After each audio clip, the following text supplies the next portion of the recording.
We actually should talk about this, and this is why I really am imploring everybody to go read the article. The one thing it doesn't have, and I wish that we had the answers to this, is that they said it was 90 influencers.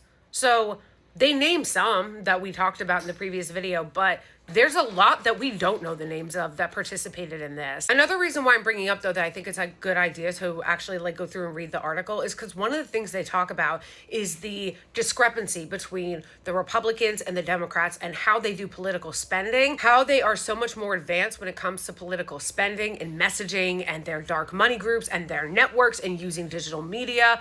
And they're like, oh, the Democrats are just so behind on that. We need to get better about that. But the thing is that that's actually not the problem. The problem is not the fact that the Democrats are so behind. They don't know how to use digital media. They don't know how to leverage influencers. No, the problem is the disconnect between the Democratic Party and the voter. That is what they're not getting. There is no daylight or disconnect between the Republican Party and the voter. They actually do represent them. The problem with the Democratic Party is the actual party at the top, the party brass, the funders, the dark money groups, the political leadership, the DNC, they are totally disconnected from what the actual base of Democratic voters want. The Zohran Mamdani campaign is a perfect example of this. Voters want Zohran. The Democratic Party does not want him. They're propping up Andrew Cuomo.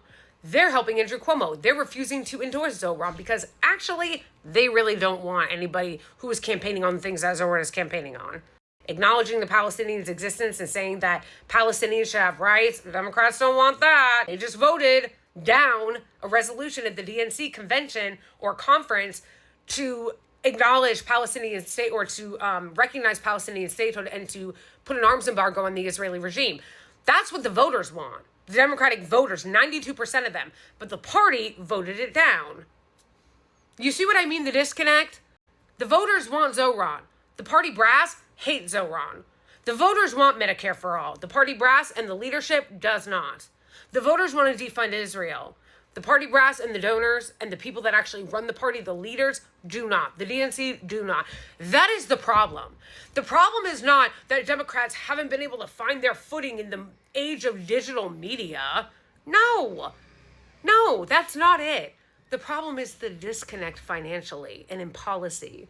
Democratic leaders, the party, the DNC, the donors, the funders, the corporate interests, the billionaire backers, and the dark money groups, they don't want the policies that the actual Democratic voters want. They are in complete opposition to each other.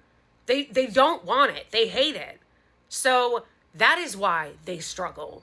That is why they struggle. Not because they don't know how the internet works, but because in order to square that circle, they have to find influencers like the ones that they paid here that are willing to toe their line and not talk about things the voters actually want and just do what the party brass and the billionaire donors tell them to do that is comfortable for Democratic leadership, even if it's not reflective of what the actual rank and file voter wants.